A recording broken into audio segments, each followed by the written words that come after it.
It's a beautiful day in the neighborhood, a beautiful day for a neighbor. Would you be mine? Could you be mine? Trying to spread a little love and joy and togetherness here as the weather has gotten phenomenal here outside the Sports Frenzy studio.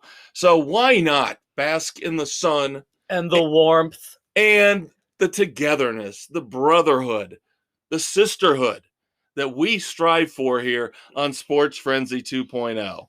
You feeling all right? I was waiting for you to smack me upside the head. I just wanted to see how long you were going to keep babbling incoherently. You know that's not what we're about here on Sports Frenzy 2.0. There's no kumbaya. Get your patchouli stink out of here.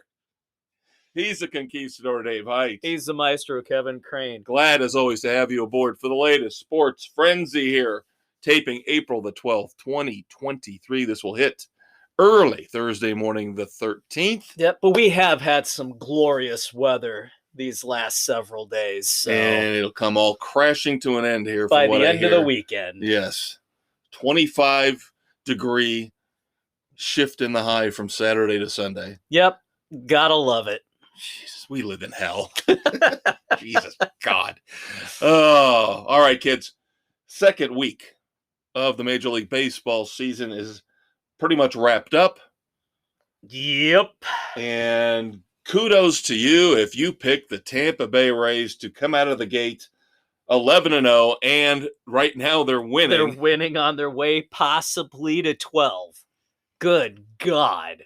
I tell you what, number one, Kevin Cash will be able to have whatever job he wants Anywhere. In baseball with the job he has done with the Rays, just like Joe Madden before him.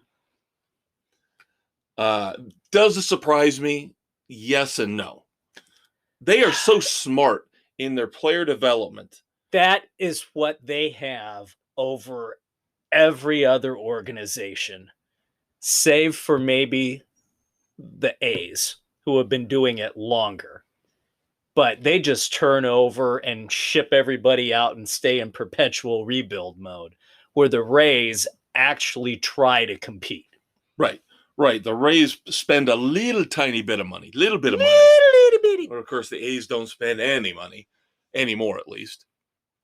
But this is very impressive how they're out to this start. If they win tonight, as we mentioned, they are winning 3-0 as we record over the Boston Red Sox, heading to 12-0, possibly.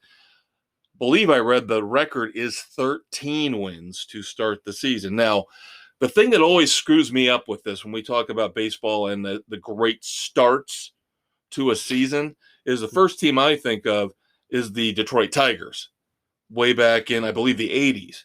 But they must have lost a game in there because they're not listed as one of the two teams to have a 13-0 start. Yeah. I think they might have started something like 23-1 or something like that. Yeah, they had a because I know the Royals were listed as a 13-0 start. One other team, I'm sorry, I let you down, kids. I did not do my proper research. But this is still incredibly impressive.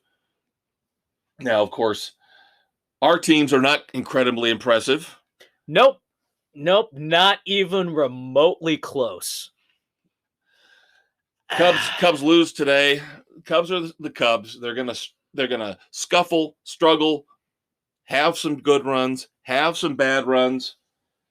Of course, can't sweep anybody. God forbid they'd win all three against the Mariners, but they lose today.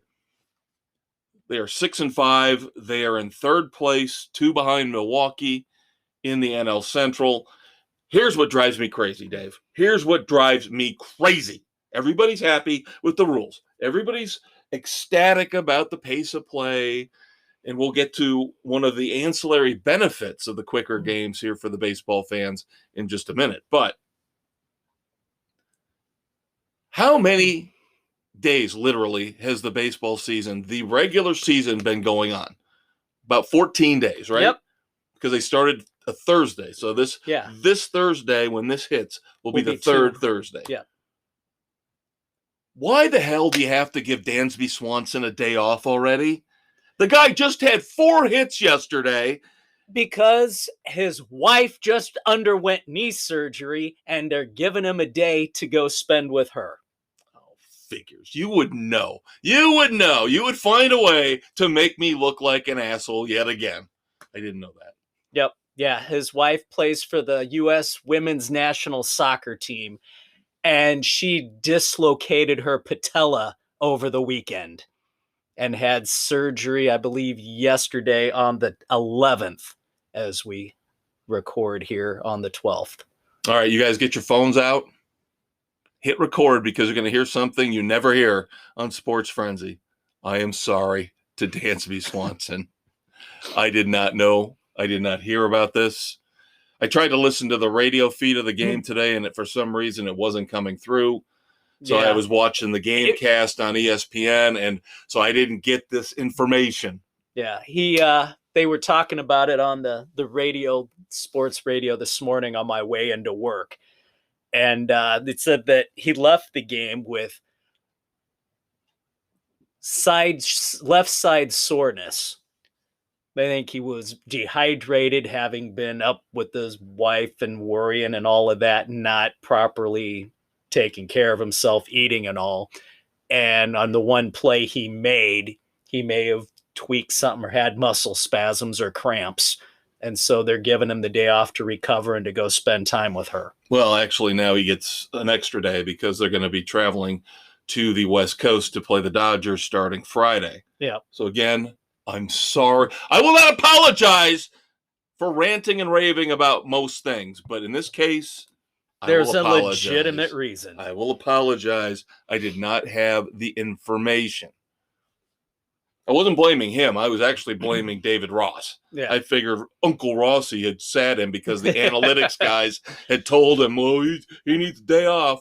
Like, you don't sit a guy after having 4 hits. Yeah. You let that momentum peter out first before you do that. But obviously, ancillary issues were at play. Yep. There we go. You've got injuries as well. Oh my God. The stupid ass 5-8 White Sox, 3.5 behind the Twins, who they just lost 2 out of 3 to this week. Of course, we've talked about Eloy's been out with the hamstring.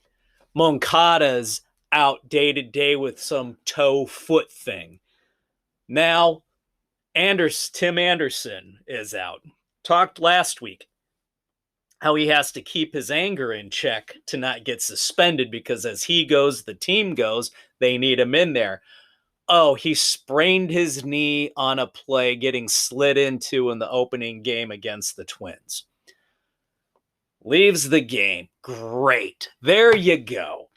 Once again, this team is not put together well. There is no depth. There's no hope in the minor league system. The front office needs to be blown up. They need to really refigure how the hell they draft and how they develop everybody. They need to take a long, hard look at how Houston and Tampa develop their players from bottom to top. Everybody's always on the same page. Listen to a replay of Rick Hahn talking before the season how, this is a team you need to tune in and watch. I know it's just lip service, but I truly believe this is a team that the type of team with the attitude and willingness to do what it takes to win that we had in 2020, early 2021, before injuries and all fell apart and they just underperformed. He said he really, truly believed, but the fans would just have to watch and see for themselves. Through the first 13 games of the season, they are what we thought they were. They suck. You continue to do nothing to improve this organization. Jerry Reinsdorf, sell the damn team to somebody who really cares. Blow up the front office. Start from scratch. This organization needs a complete overhaul. The city of Chicago deserves better from either side of town. I agree with you on that. because with the Cubs, going back to them for a second, I'm already calculating, waiting for the excuses.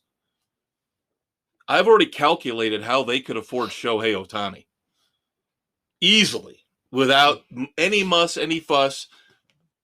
Hayward comes off this year. Bellinger was on a 1-year deal. Don't re-sign him. Hendricks comes off the payroll this year, $50 million. Boom! Confetti! Oh, but they just shelled out all the money for brand new lighting. They went LED. They had to rebuild their whole power source. We've been talking about this with Ricketts for the last couple years. His focus is not on the team. He doesn't care about the team. He cares about the amenities. He cares about building retail space and restaurants. Anything to make the money that he doesn't have to put back into the field. And see, when you mention the Astros and you mention the Rays, the reason why those teams are so successful right now and have been for the last 7 or 8 years is because, like you alluded to, they know what they're doing developing players. When you develop star players, you don't have to sign Shohei Ohtani. No. You don't have to shell out all the money for a Xander Bogaerts or a Manny Machado. I'm not picking on the Padres, of course, but the last year or so, they've been, along with the Mets, the poster children for spending money. Right. And I root for the Rays. I root for the Rays. I really do. Frustrating as hell. Not only because they are a thorn in the side of the evil empire in New York, but just because I admire and appreciate what they're doing. I wish they're trying. I wish somehow they could figure out the stadium situation. They need and a keep real that team. They need a real ballpark. Oakland looks like it's a lost cause, but Tampa, I still believe if they could somehow give them a real ballpark closer to downtown Tampa Bay, that team could be successful financially as well as on the field. Yeah, they need to be in a place that's easy to get to, because where they're buried at the bottom end of St. Pete, where it takes forever to get to, there's no good way to get there. It's pathetic what they've done to them. I went there once for a concert, and it was awful. I mean, there's nothing around it. There's no, again, talking about what Ricketts is trying to do with the Cubs. And unfortunately for the White Sox, they're kind of stuck in this quandary with the Rays as well. No, there's no areas there to really, a lot of dining, a lot of bars, But the Sox have developed some stuff right outside the stadium. Right. So they're working on that area. But they also have some of the best damn food in Major League Baseball once you get inside. Well, there are no shortage of cities wanting a major league team, whether it's an expansion team or poaching from Oakland or Tampa.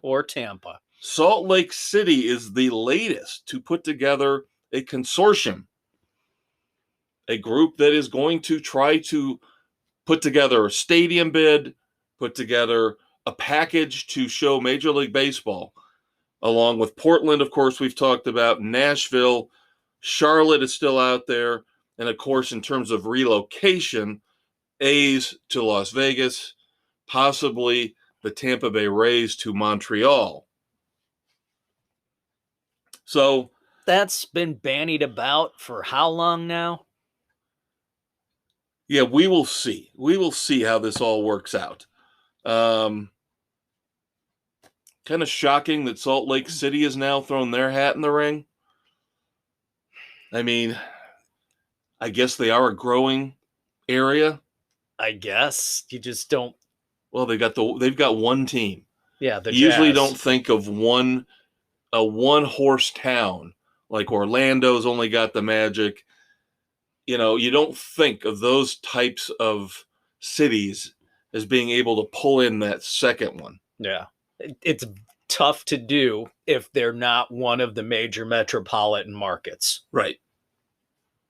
So we shall see down the road what happens with that. I alluded to earlier the fact that the shorter games under the new rules there is a new benefit 4 teams in Major League Baseball have announced that they will now allow beer sales to go through the 8th inning. Really? Do you want that seriously? Well, the games are shorter, Dave. Yeah, that's a good thing so you don't have the drunks leaving the stadium. Oh, come on. Look at the world. Look at the way the world is. This makes perfect sense. This makes My brain perfect hurts. sense in our world. Now, of course, I don't want you to get all mad. We're not trying to bring up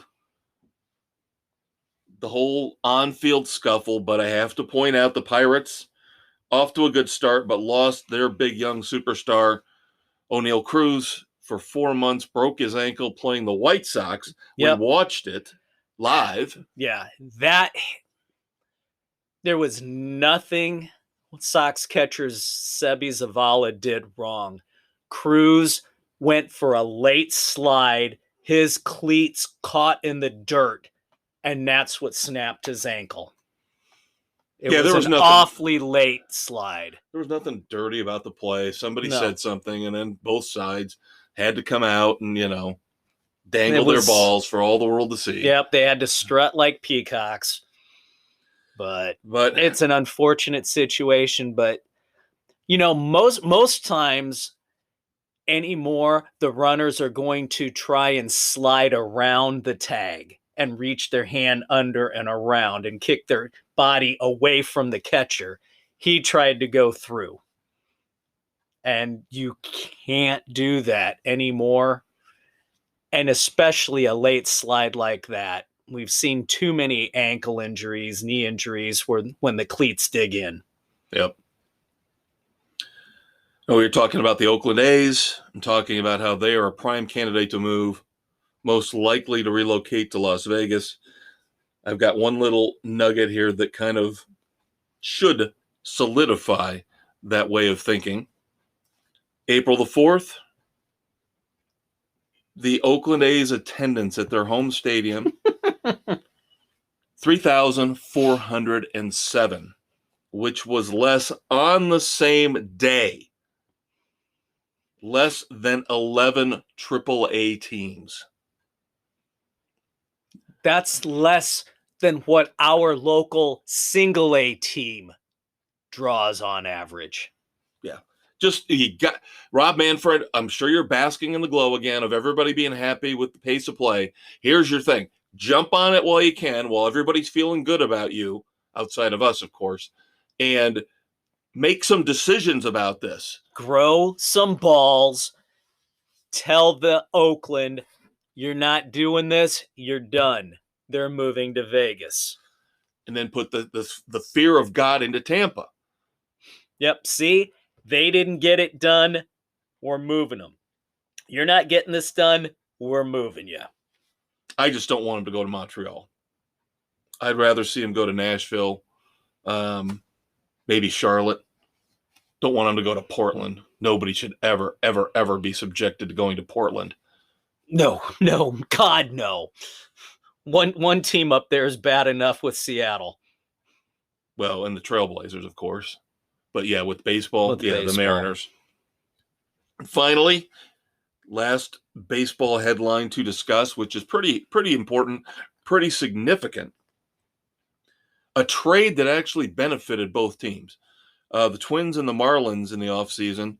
The Twins traded the reigning American League batting champion, Luis Arraez, to the Marlins. Marlins sent back, was it Pedro Lopez? Really good pitcher. Yeah. Who's been performing very well for them. Very well. So both teams benefited from this because last night, as we tape here on the 12th, Arraez hit for the first cycle in Miami or Florida Marlins history. That's impressive. That kid is great. He is a phenomenal hitter. Yes, unbelievable. Long career ahead of him. Maybe he'll be in Miami, maybe not. Couple little tidbits about the cycle, which I find interesting. Okay, so Luis Arraez, 340th cycle in baseball history. even though it was a first for the Marlins. Babe Ruth supposedly has 29 to lead all players. And a guy named George Burns, oh God, no. Oh, God. In 1883, holds the record for most. He had 8 in a season, most in a season. Damn. Very impressive. Yep. Gracie must have been very proud. Anybody under the age of 70 doesn't get that. All right. Now only you culturally aware under 60, between 40 and 60 should be able to get that. Yep. All right, let's talk Masters here. We got about 9.5 minutes left in segment 1 before Spotify pulls the plug on the first segment. So, first and foremost, of course, we congratulate Jon Rahm. Dave doing the golf clap, of course. 12 under, had a great final round.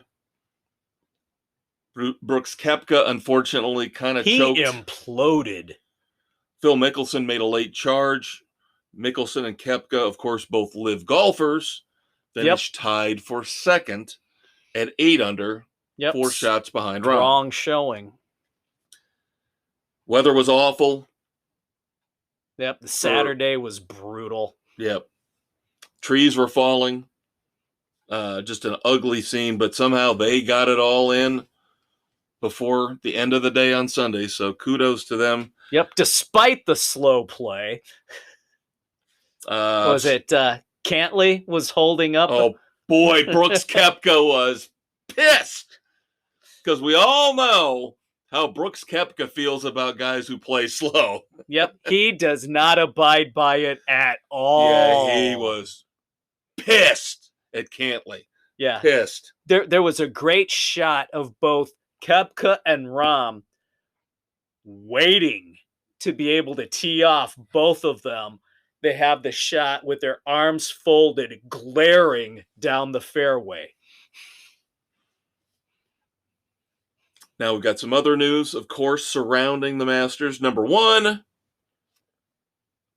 you don't need Tiger. You don't need Rory. Well, exactly. Of course, we found that out 100% proof for sure, as Tiger, despite the fact that he made the cut for the weekend, because somebody bailed right before the cut was made. The only reason he got in. His buddy, Justin Thomas, had an awful, awful end of his second round. Pushed the cut up just enough where Tiger made it with a +3. But then, of course, Tiger, miserable at the start of the third round. I think his score ballooned to +8. Yeah. Before he finally had to call it quits, saying the plantar fasciitis has gotten to me and my foot's hurting. I'm not dismissing it, but it's his fault. It's his own fault. He's the one that causes all these problems. Exactly. And now they have to put the sob story out there about last year, one of the majors, where he had to withdraw because a screw was poking through his foot. Again, it's his own damn fault for being in that situation.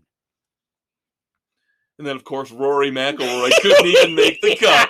Couldn't even make the cut. And now... that made me so happy. And now he won't even play this weekend. Oh, because he's being a petulant baby?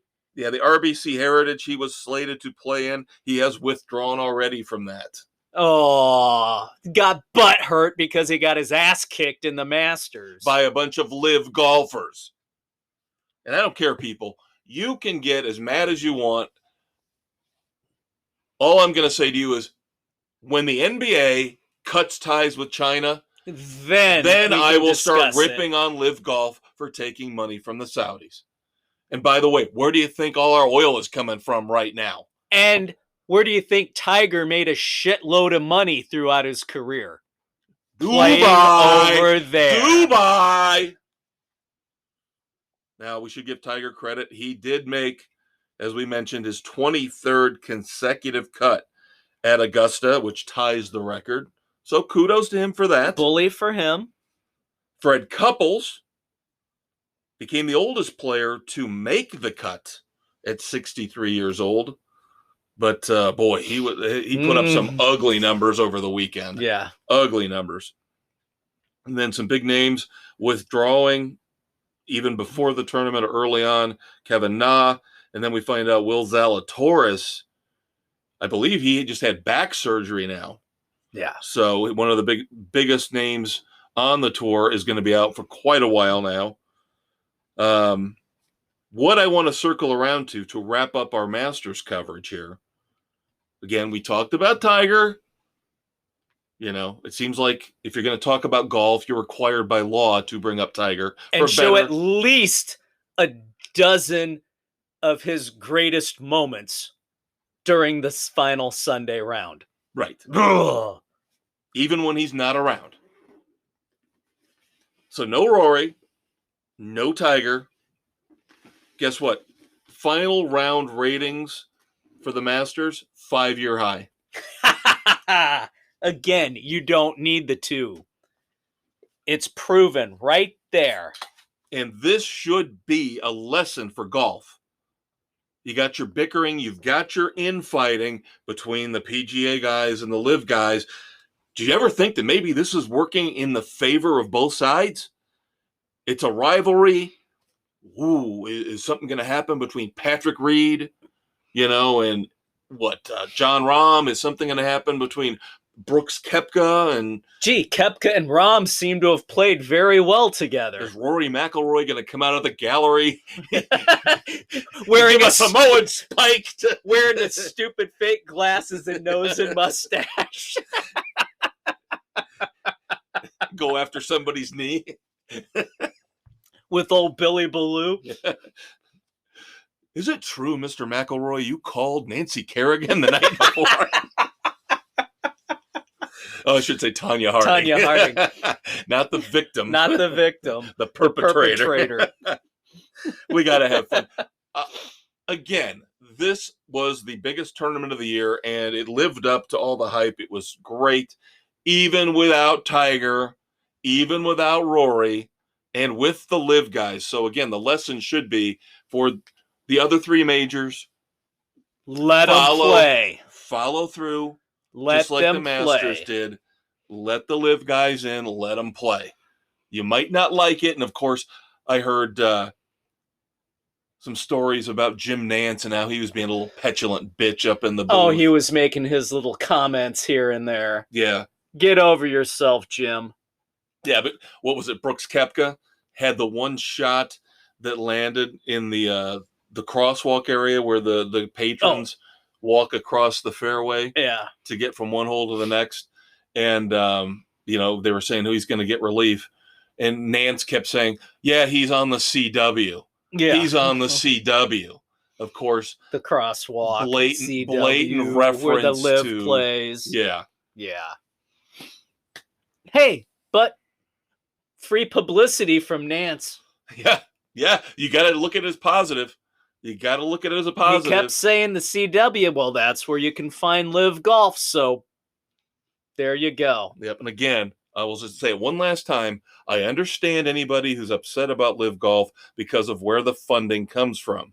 But again, NBA gets a shit ton of money from China. Let's not be hypocrites. Let's not call out LIV golf without calling out the NBA. And let's also point out the fact that the LIV golf tour, the Upstart tour last year, and all the money, the guaranteed money, all the things they did, all of a sudden the PGA went crazy, reacting, said, we'll up our purses. We'll up our purses. The PGA suddenly found all this purse money. Isn't that amazing?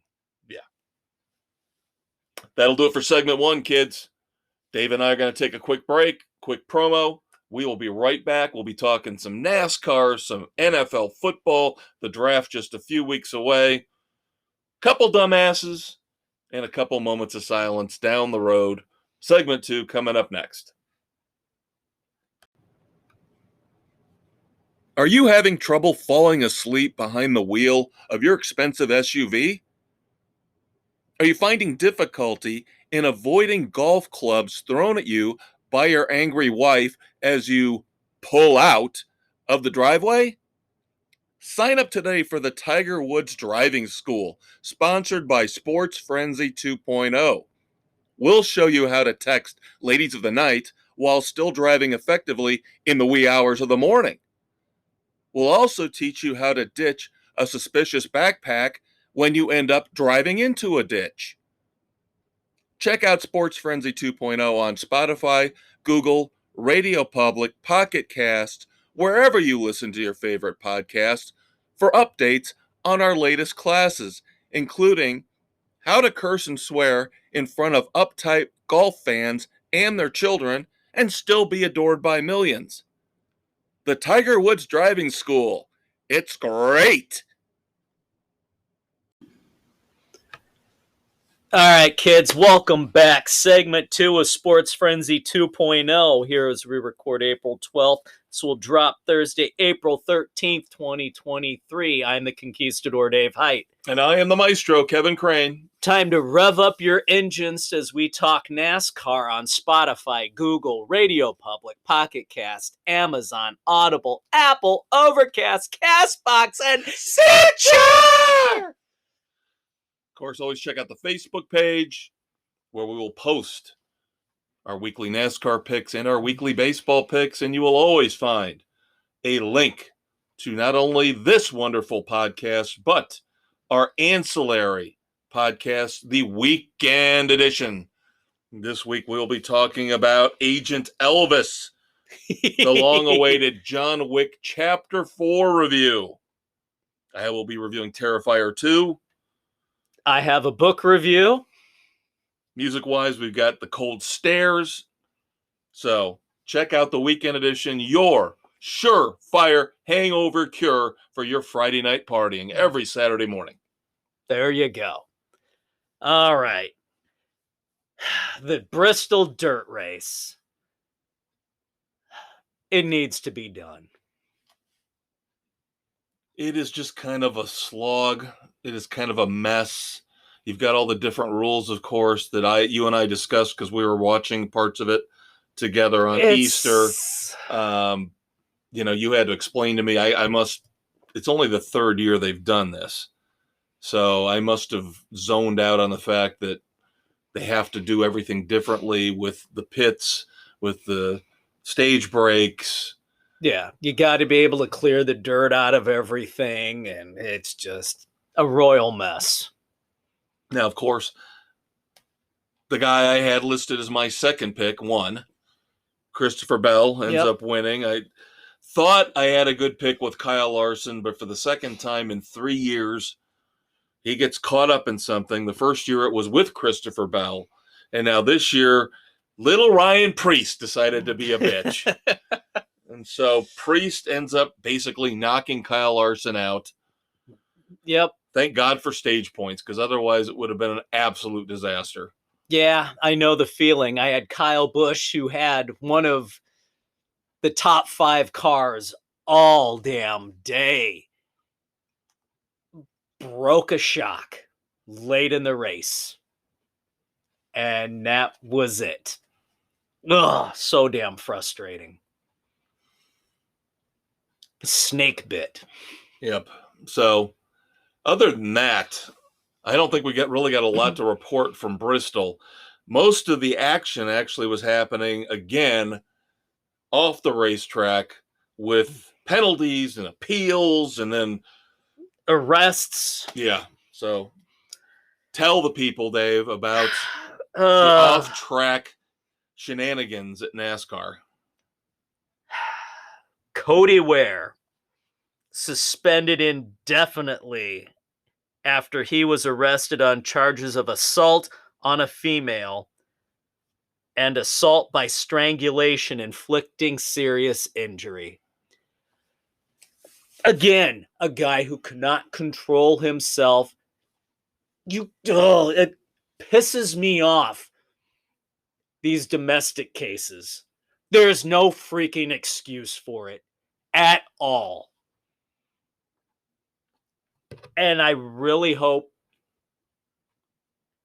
that he gets his just punishments if it's actually happened. Yeah, that's where we've got to be careful, because I'm with you 100%. But we've seen these incidents happen, most recently with the Texas head coach who lost his job even though charges were dropped. Eventually. Right. Which it's... He's still landing on his feet. He's still got a head coaching job at Ole Miss? Yeah, so he still came out on top, even though obviously there's issues that he has. Same with Mr. Ware. Obviously, something happened. We'll see if the victim continues to press charges, and will testify. All I will say is that, and I will say it, I don't care what sport we're talking about, it just seems to happen so frequently. And I know it's not just in sports, it's all over this country. But I'm going to tell both men and women. Because women are just as guilty of domestic violence as men. I will tell the men to walk away. I will tell the women to walk away. And I will tell, as Dave just mentioned, I will tell the women, don't antagonize. Don't antagonize. Walk away. I'm telling the guys to walk away, but women, you walk away as well. Because, as Dave said, you're not always, with the wonderful glowing halo over your heads, okay? You can cause problems in this situation too. Walk away. Watching On Patrol Live on Reels on weekends, Friday and Saturday nights, it's 50-50 on the domestic calls. 50-50 women and men being arrested or told to move on for the night and to separate. The women are as equally culpable and commit just as many assaults. All right, so Dave has got a homework assignment for next week. Yep, I know. We got to do the North Wilkesboro rundown for the All-Star race. It's a Sports Frenzy NASCAR tradition every year when they announce the All-Star race format. Because they screw it up every damn year. Supposedly this year is simplified. That's what I read. So your homework assignment hopefully will not be that complicated this year. But next week, kids, play along at home as your Uncle Dave tells you about the All-Star race format for 2023. Yep, we shouldn't need a PhD in physics to figure this one out. But somehow you do. But getting back to the Cody Ware thing, Zane Smith will be taking over driving duties this weekend at Martinsville. And then, of course, we've got more issues with Hendrick Motorsports. Now, of course, this has been going on for weeks.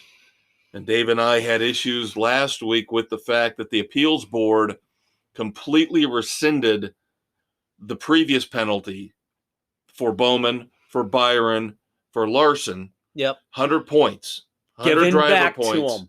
Oh, but what we didn't get to discuss, which happened after we taped, the appeals board, made up of different folks, heard the appeal for Kalig Racing. Why they couldn't have been at the same time for the same infraction boggles my mind. Again, Hendrick gets whatever the hell they want. You can curse. It's okay. Kalig Racing only gets 25 points back. Still docked 75. Hendrick gets all 100 back. Kalig only gets 25. Absolutely bullshit. And I loved the owner of Kalig Racing's response. I guess we just need better lawyers. And we talked last week about the fact that NASCAR was not happy. NASCAR was pissed off at the appeals board. And so we have a classic in-season rules change by NASCAR. This time I am all in favor of it. They hit this one on the head that the appeals can modify the penalty within a certain range. They cannot completely take it away. Yeah, they cannot dismiss penalties outright. No. There is a certain range that NASCAR established within the last couple of years when they started with the L1, L2 penalties. And of course, the appeals board obviously ignoring recommendations Everything. completely from NASCAR. So now How much were NASCAR- they paid by Hendrick under the table? NASCAR now says no Enough. more. No more. You can cut the penalty down again within this set range, depending on L1, L2, Right. whatever the level might be of the infraction, but you cannot outright dismiss the points penalty or the money, Right. any of the penalties at all. You cannot dismiss them outright. Yeah, that was an absolute travesty. And guess what happened? Oh, lo and behold, Hendrick gets hit again. Byron and Bowman after Bristol. Oh, no, this was Richmond. Or no, after Richmond. It was right before the Bristol race. It was for the Richmond race. Right, where they got hit with L2. So they were docked 60 points and $75,000 fine. It was 60 points plus 5 playoff points. Right, 60 driver points, 5 playoff points. Yeah. So and the crew chiefs both suspended 2 races. Yeah. And of course, Hendrick in there, think of the most measly Weasley voice you can. We'll just accept the penalty and move on and focus on racing and not this. Obviously, you're focused on cheating in some way, so maybe you should get back to focusing on racing and doing things the right way. Yeah, I want you kids out there, you got a little homework here. You should look at this response from Hendrick Motorsports to this penalty. Because as Dave said, it comes off very Weasley, very snarky. Now, of course, both of us are paraphrasing when we talk about this. I don't have it right in front of me, but they basically were sounding pissy about the whole appeal process modification. And they basically said, we know we're not going to appeal this, and we're just going to focus on racing, and it's not a reflection on who we are on the racetrack, and we'll just accept the penalty. It is actually who you are on the racetrack. It's starting to sound like cheaters to me, is what you're sounding like. But as the old adage goes, you ain't cheating, you ain't trying. Yeah, I know. NASCAR kind of dug their own grave with that one. When that's considered early in the days, almost your flagship stalwart phrase for your sport.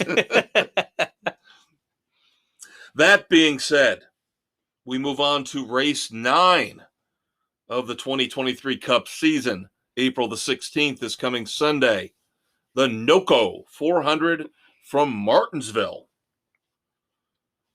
I am finally going to use up a William Byron. No, you're going with the cheaters. Yes, I am. Yes, I am. Because as long as it doesn't happen within the confines of the race, if it's post-race inspection, I won't lose the points. Now, of course, last year when Hamlin took the hit at Pocono, that was in race. That was in race, and that killed a lot of us in the ass. Yep.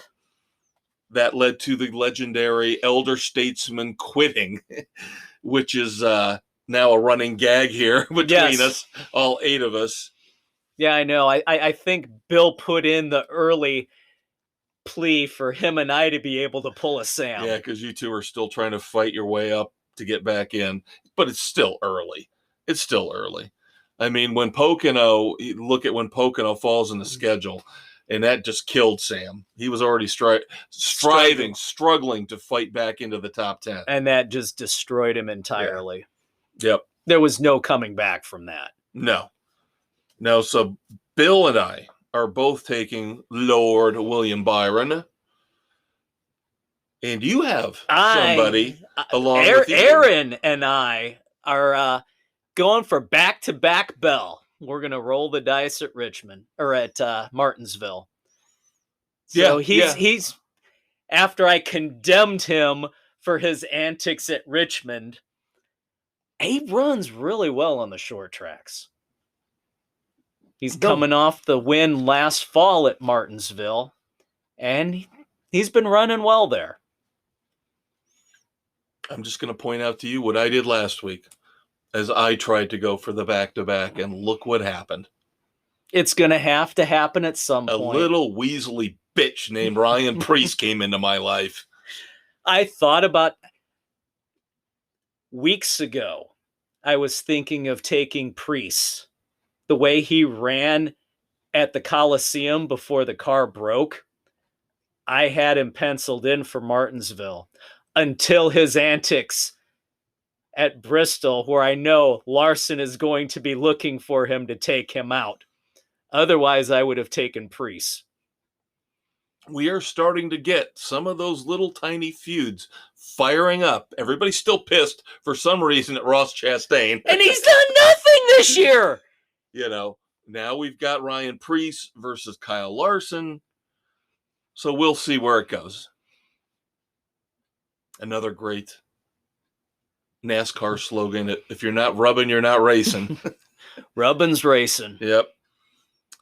6 of our 8 panelists have our picks in for the NOCO 400. Of course, we've just given you 4. The elder statesman. I love autocorrect. And I don't think he pays attention because I got his pick and it was Logan's. And I like, you're trying to make me hungry or what?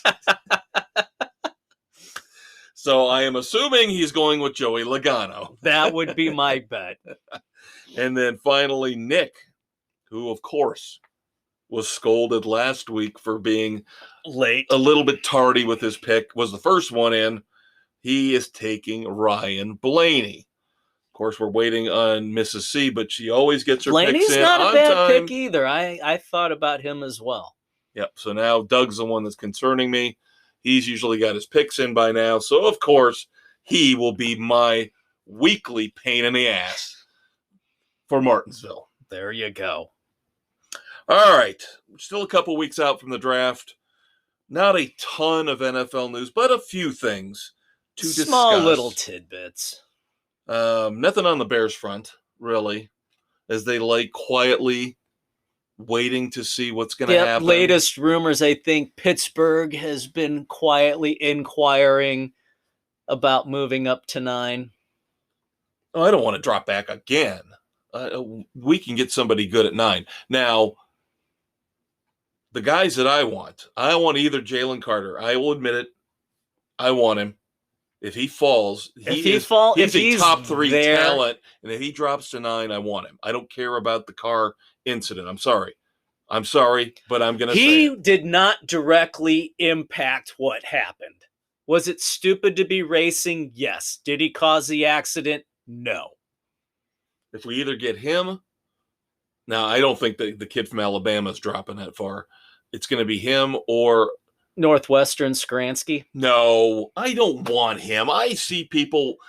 What, a homer pick? Really? Are we sinking that low where we're taking a homer pick? That's just one of the names I've heard. I want the cornerback from Oregon. That's who I want. More secondary help? Yes. If we can't get those two, then I would consider it. This is not a great draft for offensive linemen. It's not. This is defensive pass rushers, secondary. I'm just saying. All right. Now, the Dolphins, not a big deal, but you're going to have to worry about Tyreek Hill, it sounds like. Yep, 2025 will be his final season. So said. Okay, so his contract's running out, and he says after that he's done. Okay. All right, you plan now to move forward. Yeah, it's actually kind of nice. It's nice knowing that you have an end date that you don't have to be concerned about. Exactly. Whereas with my Buccaneers now, this is what I kind of expected. I'm shocked that we haven't heard of more people demanding out. Ship. Star linebacker Devin White now wants a trade. He wants out. Again, like I said, kids, I figured this was coming. It's not because of Tom Brady. It's because of Todd Bowles, the lack of leadership. Yeah. They're trying to save money now after all the money they threw out there to win a Super Bowl. Now they got to pull in the reins a little bit. I hope this kid, I was hoping, was going to stick around as one of the foundation pieces. So we'll see. You never know what's going to happen. Yep. Now the big free agent signing of the week that kind of blew us away. Odell Beckham Jr. signs with the Ravens. On a $15 million deal. Could be as much as 18 with incentives, which is a little bit above what anybody else was willing to pay. Yeah, it's more than anybody, Yeah, not just a little. I heard he went to the Jets with this offer, and they said, No. We're not matching that. No. What are you, nuts? And of course, you got to read between the lines on this. Is this some kind of a peace offering to Lamar Jackson? Because How is Odell Beckham going to be happy?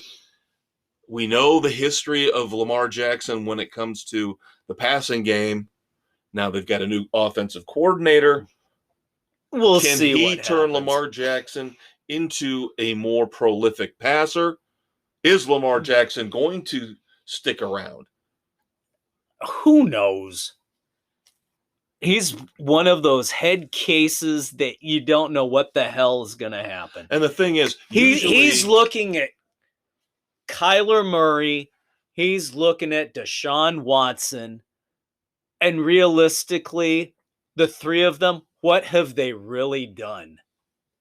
Jackson got an MVP. Whoop-de-doo. It didn't help the team do shit. Last time I checked, no Super Bowls. Have they won a playoff game? Good question. I think Lamar might have one. Still, you can't count on him to be healthy. Yep. No, we've talked about that for weeks. We all know that the Baltimore Ravens are one of the better run franchises in the NFL. They've got one of the best head coaches. Their front office is smart. They are not going to overpay for somebody. They never have. Well, sorry, They Joe just Flacco. did. Joe Flacco. That was the worst. They were kind of boxed in on that one because we're talking about Lamar Jackson maybe winning one playoff game. Joe Flacco bet on himself and won a Super Bowl. But still, he didn't look good doing it. They were kind of stuck on that one. Trent Dilfer won them a Super Bowl. Yeah, but they didn't pay Trent Dilfer. So why did you pay Flacco? Why did you pay Flacco? Because Dilfer was a mercenary free agent at that time in his career. Flacco was one of those guys. You're going to see it with the Bears, too. I'm telling you. If they're committing to Justin Fields, when you draft a guy and he develops, I'm not saying develops into Peyton Manning or Tom Brady, but develops into a winning quarterback. Serviceable winning quarterback. You gotta stop overpaying. You're more these likely guys. than not to pay them. But not on a stupid deal like they gave Flacco. That was bad. And this might be what's fueling that their is hesitation. So bad. To, again, I still think a lot of it has to do. You look at what the deal that the Cardinals gave Kyler Murray. That was just ridiculous. And the stupidity that you're seeing that was. You're going to see how stupid the Browns were giving Watson that deal. Yep. They will not learn from their mistakes. Nope. Well, that's what I think the problem is. The Ravens do not want to go down that path. They have learned. Once bitten, twice shy. Speaking of the Cardinals, very nice segue, by the way. You're welcome. Little bit of college and pro football combined here. He must be back from Thailand. Cliff Kingsbury has supposedly hopped on to the USC Trojan bandwagon here. Rumors are, although it's not confirmed, his role is not confirmed. It looks like Cliff Kingsbury will be the USC. He will be a consultant for the quarterbacks, for the offense in some capacity. He just has to clear STD protocols. Oh, Dave. You're so funny. When can I go to Thailand, by the way? As soon as you save up for it. I want a venereal disease just like Cliff Kingsbury. Gonna be like Stu and Hangover 2. Get a demon inside you. Oh, God. God. The third one was awful except for that final end credit scene. One of the funniest things ever I've seen in a movie. That was worthwhile. But the rest of the movie, garbage. Yeah. Second one, much better. Second one was phenomenal. Well, too bad the elder statesman's not here because we could, his team is playing better than our team. We've acknowledged it. We admit it. Yep. But a little bit of issue here, a little bit of trouble. They are bailing on their 2020 first-round draft pick, the third overall pick in the 2020 draft. The Lions have traded cornerback Jeff Okudah to the Atlanta Falcons for a fifth-round pick. He's not played all that much. Yeah, I believe he was out most of the year before last. Yeah. I think. He's had very little time on field. But for a team that is, you want to talk about a team desperate for secondary help. I know, and they're bailing on this kid. Wow. Danger, Will Robinson. Yeah, we'll see.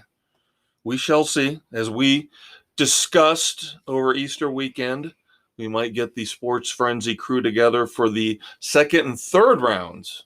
Yes. Of this year's draft. Usually we do the first round, but Mr. Rock and Roll here has got a Shinedown concert. Yes. So and of course, that is completely acceptable as an excuse to bail.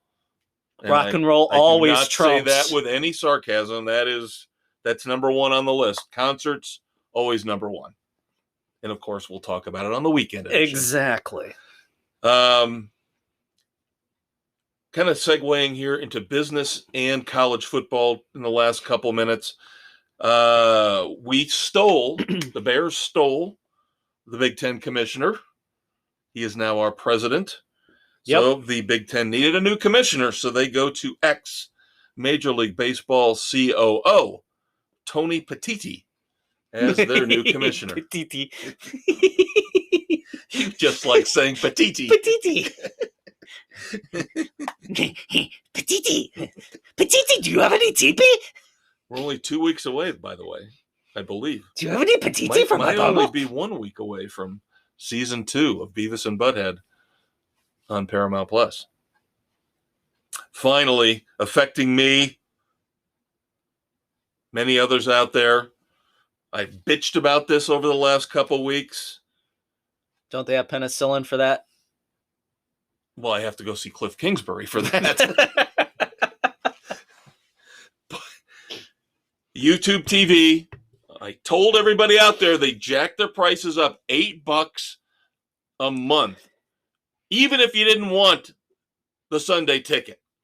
Even if you didn't want it and you're not going to buy it, you still, as a subscriber, have to pay an extra $8 a goddamn month because of the $2 billion or whatever it was that they paid the NFL for the Sunday ticket. Now, but it gets better.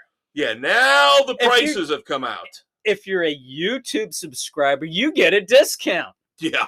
If you are already a YouTube TV subscriber, until June the 6th, there is a ticking clock on this. Call Jack Bauer. There's a ticking clock on this. You can get it for $250 if you're an existing YouTube TV customer, the Sunday ticket. Yep. After June the 6th, it will bump up to $349. If you are not a YouTube TV subscriber, you've got until June the 6th to get it for $349. Otherwise, it will bump up to $449. And of course, they're pushing the fact that, for only $40 more, you can get the Red Zone. Bullshit! This whole thing is an absolute joke. Listening to the score on my way home,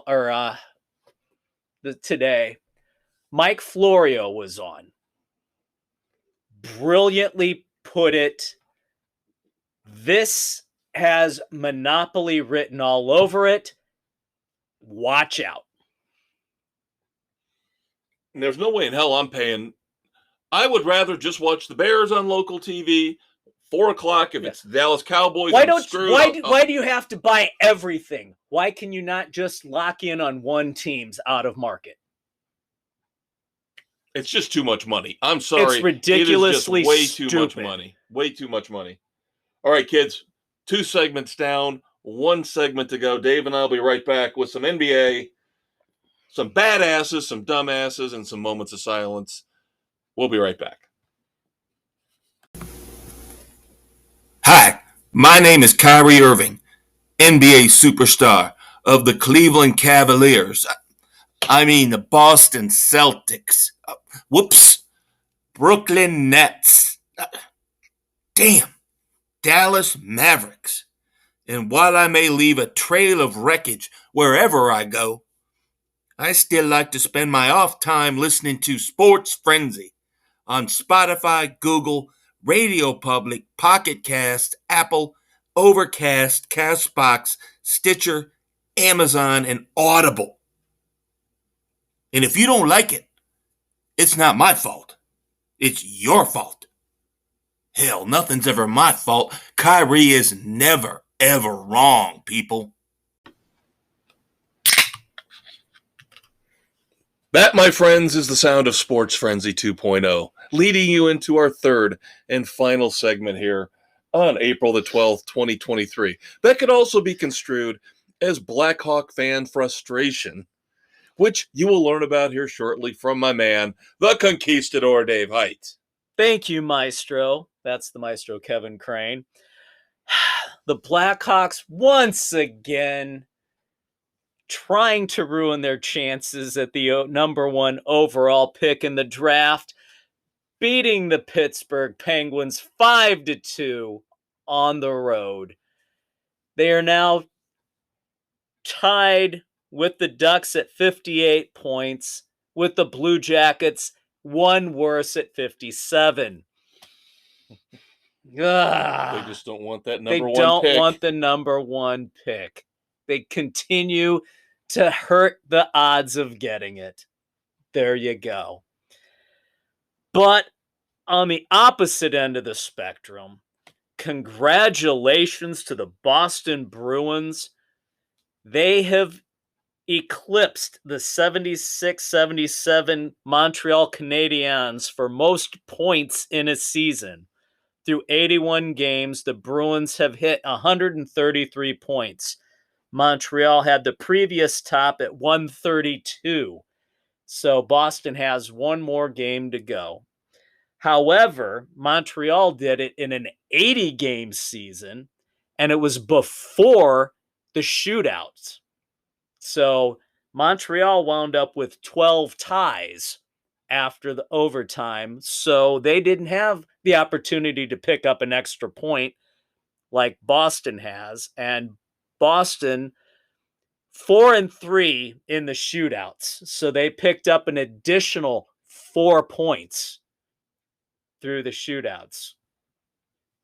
Little bit of a difference. That takes nothing away from what this Boston team has done.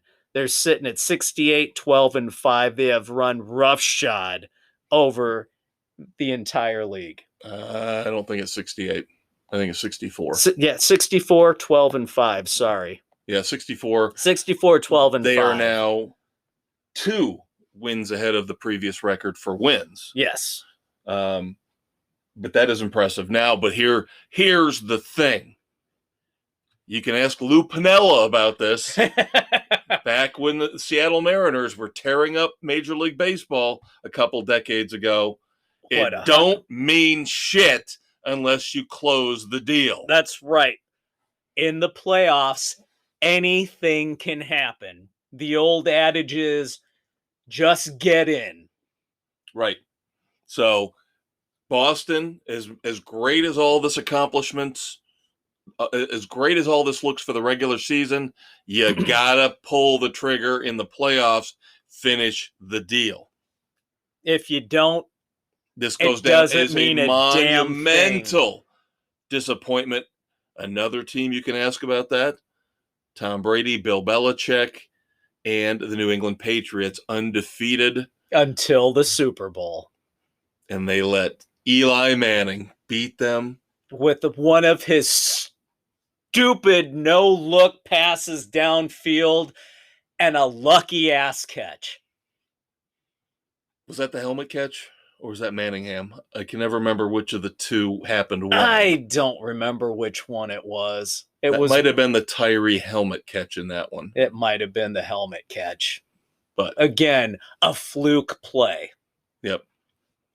But Boston has got to close the deal to make this season truly historic. Yep.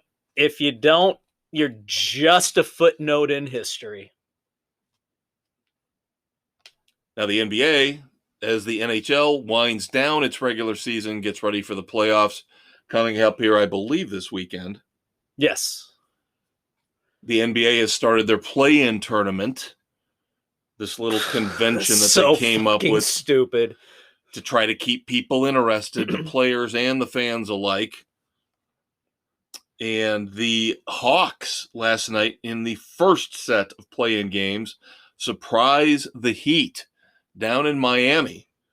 So the Hawks actually jump up from the 8th seed to the 7th seed by beating the Miami Heat. The Heat will drop back now and play whoever wins between the 9-10 seeds tonight in the NBA. On the Eastern side, the Western side, the Lakers advance. They get the 7th seed, beating up on the Timberwolves in overtime. A lot closer game than a lot of people expected. Timberwolves will now be in the same position as the Heat in the West, playing tonight's winner of the 9-10 game. Now, I do have a little bit more to discuss when it comes to that Lakers T-Wolves game, but I think that will come up in another area of our discussion towards the end. It quite possibly could. Oh, and look, a play-in game update live. 8:10 to go in the third. The Toronto Raptors 68, the Chicago Bulls 50. Once again, the Bulls are who everybody knew they were. Crap. Yep. And what Ball has been out for how long? He's going to be out more now because he's had to have yet another surgery. He missed over half of last season. He missed all of this season, and it's looking like he's not going to play next season. That knee did not take from the first surgery. He had to undergo a second. They don't know if he's going to be able to play again. Yep, it's just one of those situations where you gamble on a free agent, a high-priced free agent. And he came in and he had that team rolling, and they've been crap without him at point guard. Which is still a shame, because without him, they still have DeRozan, they still have Vucevic, they still have Zach LaVine. They do not play as a team. LaVine has had knee surgery. He's not what he was. They're just in shambles. And is it coaching? Is it Billy Donovan? It's part coaching, but it's also part the players. They underperform. They do not play defense. They're capable of it. They just don't do it. They're a collection of underperformers. Yeah. The front office is not looking too good right now. Yeah, the sum of the parts definitely less than the whole. Yes. A couple head coaches moving on. Not shocking in the least, considering these are two of the three worst teams in the NBA. Dwayne Casey with the Pistons, he will be moving into the front office. Steven Silas will not have his contract renewed with the Rockets. Now, with me, the Pistons situation is a little more dicey because they have had consistent top 2, top 1, top 3 picks. Whereas a team like, yes, I'm going to talk about my Orlando Magic, are starting to show progress, are starting to show signs of life with all these high draft picks. The Pistons just can't seem to figure it out with all there's these. nothing Is there. it bad picks? Is it bad coaching? But once again, they are going to be It's almost in line looking for the most ping pong balls this year for the lottery. Yeah, there's no coaching or player development going on in Detroit. The Rockets, they got kind of screwed in the whole James Harden situation a couple of years ago. So it's a little bit rougher deal for Steven Silas. A little bit, but come on. At some point, you get these high draft picks, you've got to turn them around, turn these guys into superstars. Yeah, if you're not, then you're badly missing your evaluation. Now, Dave and I are all into conspiracy theories. Paranoia. Dave especially. I saw a story a couple days ago about AI, and I know how he feels about AI. He thinks Skynet! Skynet's coming. You've seen the Terminator, people! But I'm with him. I'm with him on a lot of this stuff. Maybe not as crazy as he is about Skynet, but it's coming. But I definitely am paranoid. I definitely believe they are out to get me. Us. I don't believe these numbers. I don't believe these numbers at all. ESPN reporting the NBA set multiple 2022-2023 attendance records, including 791 sellouts, overall 97% capacity for all regular season games across the league, and a record 22.2 million total attendance. I don't buy that for a goddamn second. I don't buy it. I can't. This sounds to me, now it works against ESPN, because if they're going to tout these numbers, then the NBA is going to come to them when they want to renew I need more money. When they want to renew their media rights deal and say, all right, pony it up. Pony up another 500 million or another billion. Yeah, no. I honestly, I don't know anybody. And again, it might be the circles we run in. Potentially. But I really don't know anybody that has any interest in the NBA, let alone shelling out hundreds of dollars for a night between eating out, between concessions, a couple beers, parking, tickets to go see what in most cases is going to be a worthless regular season basketball game. In my entire life, I have seen 2 NBA games. Never been to an NBA game. And that was back almost 20 years ago when it was a lot more affordable, where you could get in for $40. Yep. No. Good luck with that now. Yeah. I had a chance to go see the Bulls play in 1998.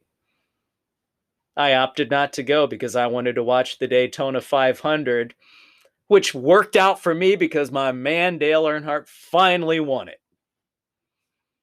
All good things happen for a reason. Why would I subject myself to basketball? I do not believe these numbers at all. I do not believe these numbers at all. I'm sorry, I don't. Something is going on here behind the scenes. Something about giving tickets away, maybe, and counting those numbers in terms of capacity, total attendance, and sellouts. Something's going on here. I don't believe it. I don't believe it, because I think the live experience is eroding across the board. Yes, even with the NFL, because of the high price of the food, the parking, you can't afford to go to any professional game anymore. The behavior of the fans is starting to have an impact. The behavior of the players. Sorry, I don't believe these numbers. I call bullshit on ESPN. All right. I have a Clint Eastwood group of badasses of the week. Now, Dave might dispute me on this. He might see this as badass overreach, but that's okay. I look at it more as somebody, a group of 3 guys trying to do something. At least something positive in the world. Just even if it's a gesture and it never goes anywhere, it's a gesture to show we're fed up. We're not going to take it anymore. Thank you, Mr. Snyder. 3 North Carolina state senators. Again, state level. Tim Moffitt, Bobby Hanig, Eddie Settle are pushing forward in North Carolina Senate Bill 430, where the bill states recreational sports will no longer be allowed to give out participation trophies. Thank God. All trophies given out will be only for academic or athletic achievement, not just for participation. Kudos to them. Now, it's only for rec sports because that's really the only area they can rule on. But still, it's a step in the right direction. I didn't know how you'd feel about that. I just thought... I hate participation trophies. Well, I know, but I didn't know if you would get upset because these guys should be spending their time on stuff more important. They should. Than banning participation trophies. But I still think it's a badass move on their part. It is. I like it. So, those because 3 men... participation trophies began the downfall and the snowflaking of this country. Oh, and they had, in the story where I read this, they had a couple quotes from some coaches. They had to have sought out the biggest snowflake coaches in North Carolina. Well, this is the only way we can motivate these kids is by giving them a trophy for showing up for practice. Then they don't deserve to play or make the team. You have to want to be there. Awesome. I really thought Dave might not back me on this one, but... Oh, I hate participation trophies. Moffitt, Hannigan, Settle are my badasses of the week. God, that's the law firm from hell, isn't it? All right. We should move on to our moments of silence. In the great state of Indiana, unfortunately, this past weekend, sprint car driver Justin Owens passed away in Lawrenceburg, Indiana. During a qualifying race. Hate when stuff like that happens. Thoughts and prayers to his family and friends. And yes, that is a constant danger. Thankfully, it doesn't happen nearly as often as you might think, but with racing on all levels, you never know. Yep. And then today, not necessarily the most noteworthy passing, but a former NHL player, played in 11 games for the Dallas Stars, working in a fire department up in Canada, playing, I believe, in just like a casual game of hockey. Recreational hockey. Raymond Sawada had a heart attack and died. Thoughts and on the ice to his family and friends. Don't recall the name, but like you said, it was just a brief career. Yep. All right, time to pivot. A couple dumbasses this week, but very interesting dumbasses. I have to tie in for my first dumbass to the NBA discussion we started off. Here after NHL talk, we went to the NBA. We talked about the first round of play-in games last night. And of course, we mentioned the Lakers and the Timberwolves. Now, I did not bring up the details surrounding this game. And Dave said, surprisingly, went to overtime. Yes, took the Lakers until overtime to beat the Timberwolves. The Timberwolves were missing a key player. Oh, not only one, but two. Well, yeah. So the Timberwolves as a team are dumbasses of the week, because right before they were ready to head into this play-in game, the last game of the regular season, what happens? Rudy Gobert, one of their best players, punches his teammate in the chest, Kyle Anderson, gets a 1-game suspension. Oh, out for the Lakers game. Isn't that convenient for LeBron? Again, you want to know why I was talking about paranoia and conspiracies? Boom, right Here we go again. In addition, Jaden McDaniels, again, I don't understand why this happens so often with these athletes, punched a wall, and screwed up his hand, out. So the T-Wolves were 2 players short in the play-in game against the Lakers. And, by the way, not only that, Minnesota was up 15 points in the third quarter. Gee, isn't that convenient? How that lead just disappeared, and in the fourth quarter, the Timberwolves couldn't hit the broadside of a barn. And if it wasn't for, as LeBron James said, Anthony Davis's brain fart fouling Michael Connolly with 0.1 seconds left in regulation and giving him 3 free throws to tie the game, send it to overtime, they never would have had to even bother with dispatching the T-Wolves in an extra session. But isn't it amazing how it always works out for LeBron James? Yeah, gee, I thought a player would have had the opportunity to appeal a suspension and be able to play until it was upheld. Not a league suspension. It was a team suspension. Blast. Yep, team suspension. There you go. And now, of course, the Lakers move on to play the number 2 seed, the Memphis Grizzlies, who are without one of their best players, Steven Adams.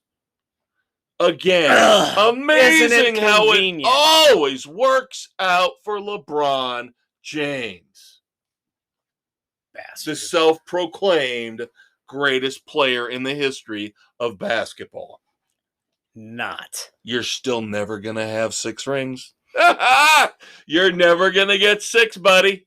It's never going to happen. Never going to get it, never going to get it.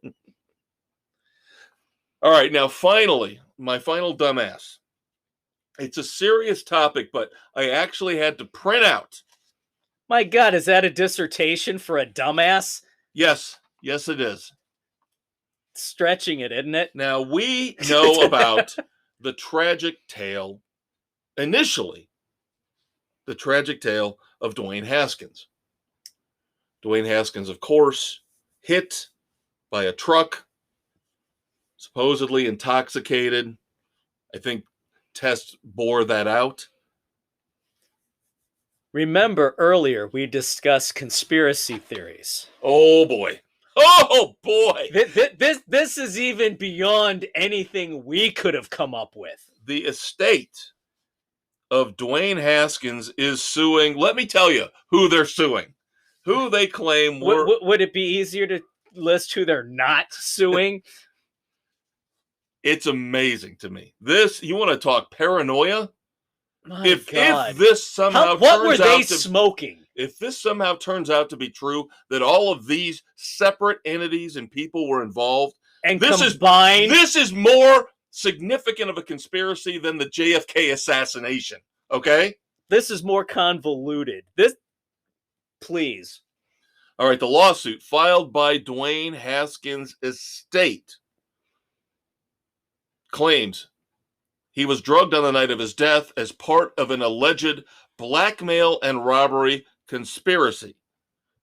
Lawsuit filed in Broward County, Florida lists, and I'm just getting started here, kids, 4 individuals, 2 restaurants, a golf driving range, and a hotel as defendants connected to the alleged conspiracy.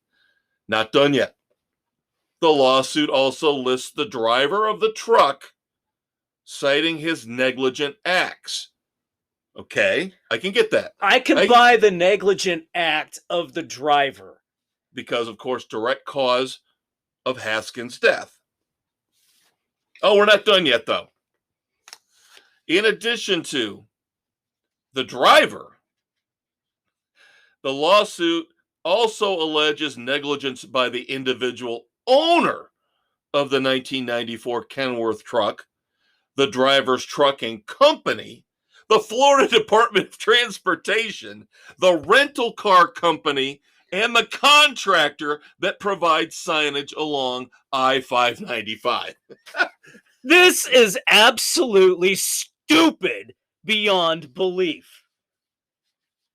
That, my friends, is a conspiracy to the nth degree. That Again, is stupid conspiracy. As you said, it would have been easier to list who was not included in the lawsuit. My God, what? And you talk about grasping at straws. That's casting a net and hoping something will come back in. It's ridiculous. And again, this is another example of how our judicial system gets bogged down with crazy, superfluous, innocuous, ridiculous lawsuits that are wasting time when we should be focusing on real criminals who obviously, evidence proves, blatantly committed heinous, violent crimes. But instead, again, we've got this kind of stuff. And again, it's a tragedy that Dwayne Haskins died. It is, but it was an unfortunate accident. And if you want to sue the guy who was driving the truck, then you stop there. Well, or I would throw in this. Maybe I am not a lawyer, but I play one on a podcast. Let me throw in the fact that if somebody either gave him alcohol or gave him drugs, that person I would throw in the lawsuit as well. That's it. That's it. If they gave it to him unknowingly. Well, we know how things go with alcohol where you can overserve. Even if the person is saying, give me another one, give me another shot, give me another one, you can still get in trouble for over-serving. So that's what I'm saying.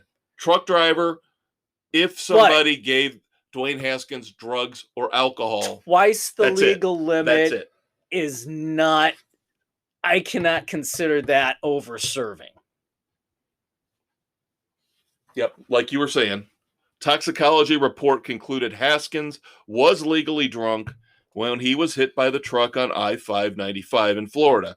Separate samples taken from his body had blood alcohol levels of 0.20 and 0.24, both of which are well above the legal limit in Florida of 0.08. 3 to 4 times. Yeah, so you were being kind. I was being kind. It's 3 to 4 times. You were being conservative.